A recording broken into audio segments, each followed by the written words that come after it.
Louvado seja nosso Senhor Jesus Cristo. Nós vamos dar continuidade à nossa reflexão sobre o 12º domingo do tempo comum, ano A, Mateus, nosso 31º encontro. Anunciar a palavra divina é sempre um desafio. A mensagem de Deus quer desconstruir os projetos humanos, egoístas e manipuladores. Muitas vezes se quer um Deus que justifique seus erros, que não questione suas escolhas.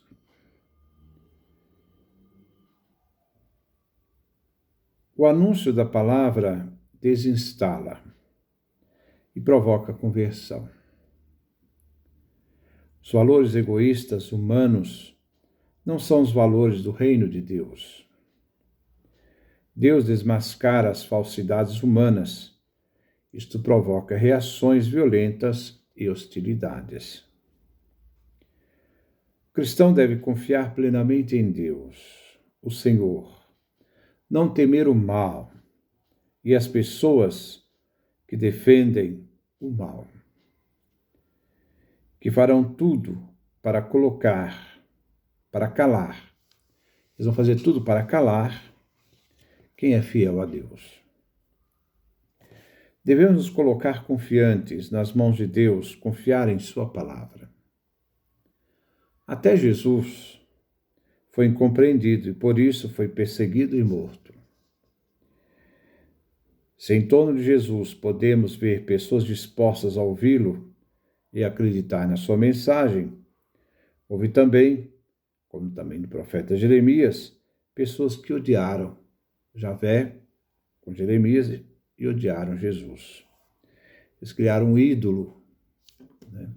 Por isso, esses ídolos eram sustentados pelos falsos profetas e não pelo profeta Jeremias, como também rejeitaram Jesus e a sua mensagem.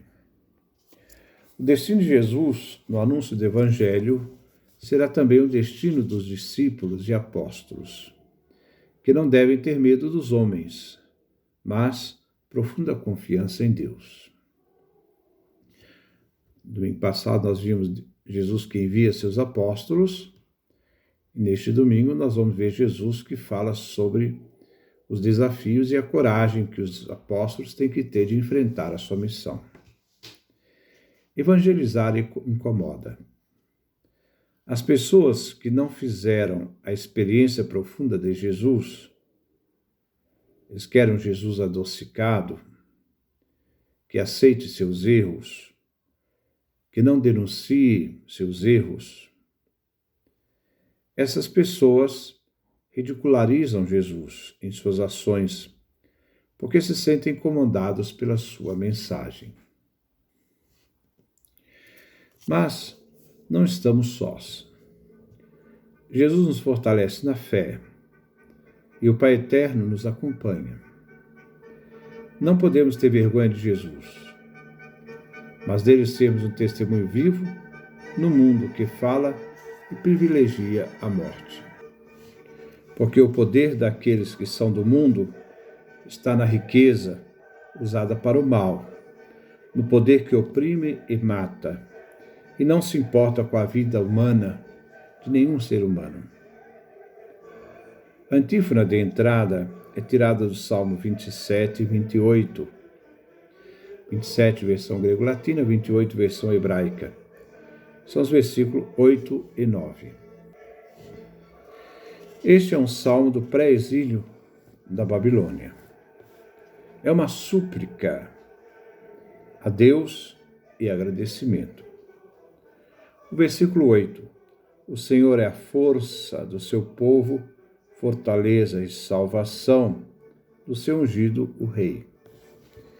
E reconhece que Deus Javé assegura ao rei o seu governo e na defesa do povo judeu, o povo eleito.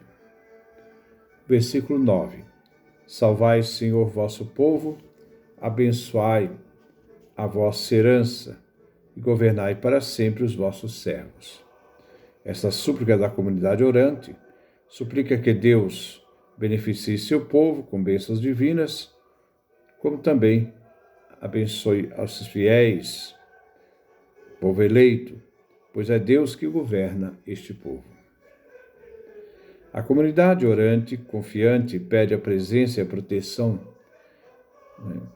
de Deus na sua igreja, que acredita na sua ação salvadora, junto ao seu povo eleito, o corpo de Cristo, em oração.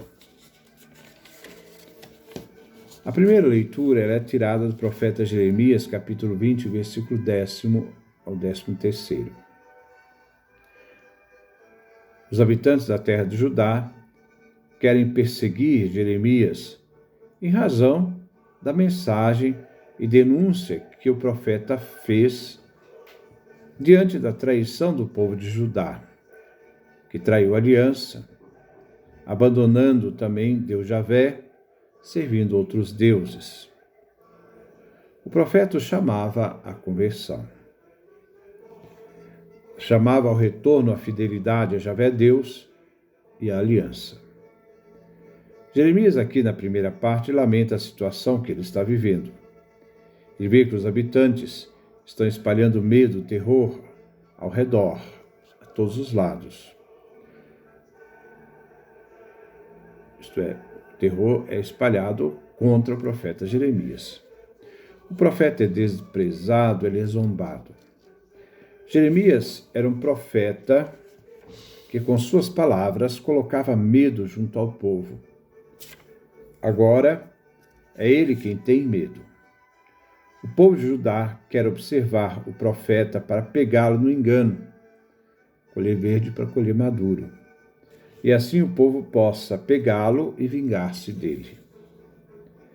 Mas no segundo momento, o profeta não se deixa amedrontar, ele se coloca confiante em Deus Javé, porque sabe que Deus não o abandonará.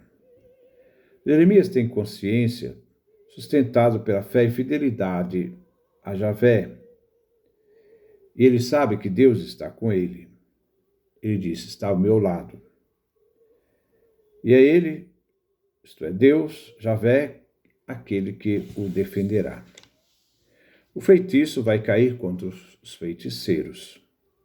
Os que perseguem Jeremias serão eles que cairão, não Jeremias. Ao falhar no intento de fazer mal a Jeremias, eles ficarão envergonhados. Deus conhece a intenção do ser humano, prova o homem justo em sua fidelidade. Ele conhece o coração humano. Jeremias suplica confiante em Deus, que ele seja o vingador e que Jeremias assista ao fato. Deus age em favor do profeta, que ele é fiel. A este Deus só resta cantar pela sua ação divina de um Senhor que salva a vida do homem fiel e pobre, libertando-os das pessoas más. Deve-se agradecer a Deus, Javé, quando o mal é vingado e destruído. Deus vencedor do mal. O salmo responsorial é o Salmo 68 e 69.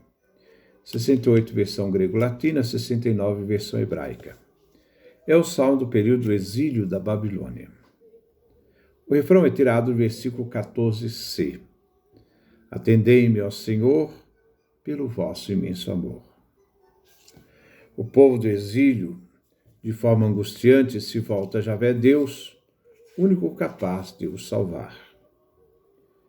Que Javé Deus se volte a seu povo, atenda a seu povo, tendo em vista o amor generoso e imenso que o próprio Senhor Deus tem com seu povo escolhido. É uma prece pela ajuda divina, pela confiança divina. A primeira estrofe é tirada dos versículos 8 até 10. O lamento do povo que toma consciência de que o exílio da Babilônia foi o castigo por não obedecer à aliança e por ter abandonado Javé Deus, o Deus da aliança. Eles sofrem as consequências e reconhecem que Javé, com o castigo, humilhou seu povo arrogante e pecador. Mas mesmo que afastados da terra, o povo agora retoma e expressa o amor pelo seu Deus, lá no exílio, e são devorados pelo zelo e amor pela casa divina, o templo. A segunda estrofe é tirada dos versículos 14 e 17. Estes versículos expressam uma grande súplica dirigida a Javé Deus. Essa súplica é colocada num tempo favorável. Que o Senhor possa responder a esta súplica, em atenção ao seu amor, à salvação. A confiança de que a oração possa tocar o coração divino é que sustenta o fiel, pois a graça divina é suave e que então Deus, Javé, coloque seus olhos sobre o suplicante. A terceira estrofe é tirada dos versículos 33 ao 35. É um convite ao povo de Israel a ver Javé Deus que age em favor do seu povo. Na alegria, pois o Senhor atende aos seus fiéis. Aliança, os pobres de Javé, e não despreza o clamor daqueles que se encontram no exílio, os cativos. Toda a criação é chamada a glorificar o Senhor Deus. A segunda leitura é tirada da carta de São Paulo aos Romanos, capítulo 5, do versículo 12 a 15. Paulo afirma: por um só homem, isto é, Adão, que foi tecido da terra virgem, Adamá, fez o pecado entrar no mundo e com ele a morte. A morte é a pena do pecado. Todos herdamos a morte deste primeiro homem, Adão, visto que todos pecaram em Adão. Por um só homem, Adão, veio então a morte. Agora, o outro homem, o outro Adão, esse aqui é Jesus, que é o segundo Adão, que foi gerado pela terra virgem Maria, porque ele é o Filho de Deus que se fez carne, ser humano, foi tecido na humanidade pela terra virgem Maria, foi ele que venceu a desobediência e tirou a pena do pecado, isto é, a morte. Este segundo homem, Adão, que, na abundância da graça divina, foi-nos concedido como dom de graça, não mérito humano. O primeiro Adão, é figura provisória do que haveria de vir.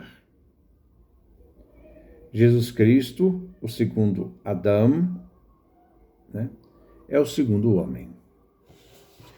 Como a transgressão de um só homem, primeiro Adão, levou a humanidade à morte, a graça divina em Jesus, o segundo Adão, nos deu a graça abundante sobre todos nós. O Evangelho foi tirado de São Mateus, capítulo 10, versículo 26 a 33. Jesus nos dá uma mensagem de confiança em Deus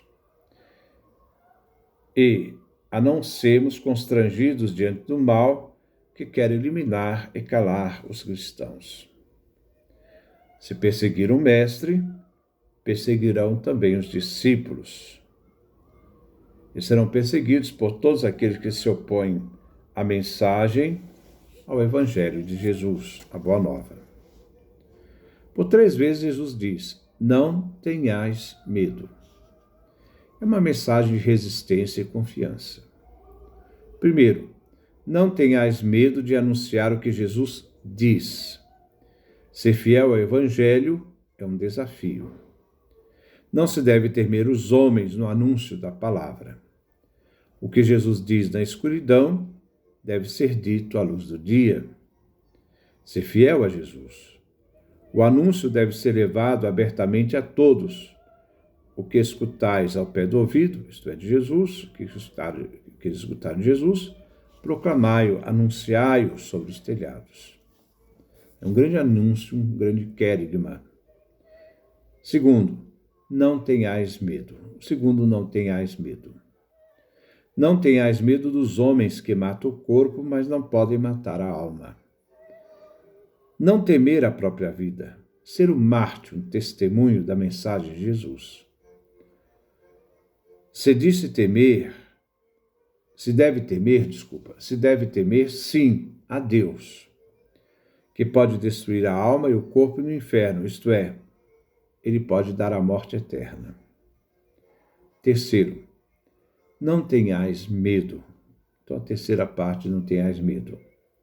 Se deve confiar na providência divina que cuida dos seus. Os discípulos de Jesus valem mais do que muitos pardais.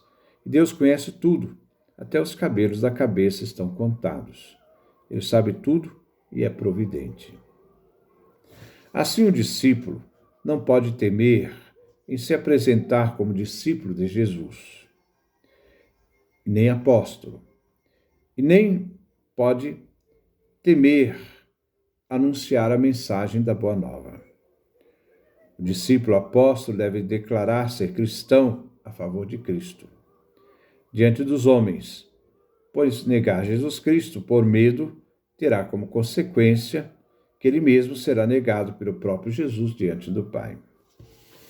A coragem de ser cristão, anunciadores do Evangelho, principalmente no mundo de hoje, que se quer calar, se quer tirar alguns elementos da Sagrada Escritura, porque as pessoas se sentem ofendidas naquilo que a Sagrada Escritura diz.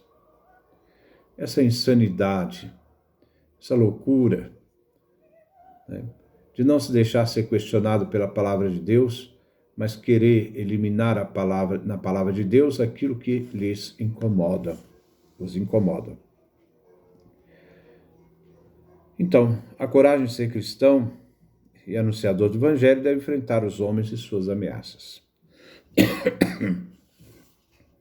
Jesus, ao enviar seus apóstolos, os instrui sobre os desafios da missão. Eles encontrarão afrontas até a morte, né? Mas devem ser fiéis a Jesus. A antífona de comunhão é tirada do Evangelho de João, capítulo 10, versículo 11 e 15. Eu sou um bom pastor, dou a vida por minhas ovelhas, diz o Senhor. A igreja comungante agora se reúne para comungar, se alimentar do bom pastor. Ele que dá a sua vida e que agora é comungado pela igreja em oração eucarística. Por isso, o Jesus que dá a sua vida pelas suas ovelhas nos convida também a nós, a este ato de generosidade e graciosidade, de dar a vida aos irmãos. A sermos mártires, sermos testemunhas da fé, nesse mundo que quer um Cristo segundo a sua imagem e semelhança, mas não um Cristo que nos questiona para nos fazer preparados e aptos a vivenciar essa fé na história até atingirmos o objetivo final, que é a eternidade. Então, nós somos chamados a sermos mártires, testemunhos da fé, que professamos em Jesus, Ele que nos alimenta no pão eucarístico. Que Deus nos dê a sua graça, a sua bênção, sua face resplandeça sobre nós.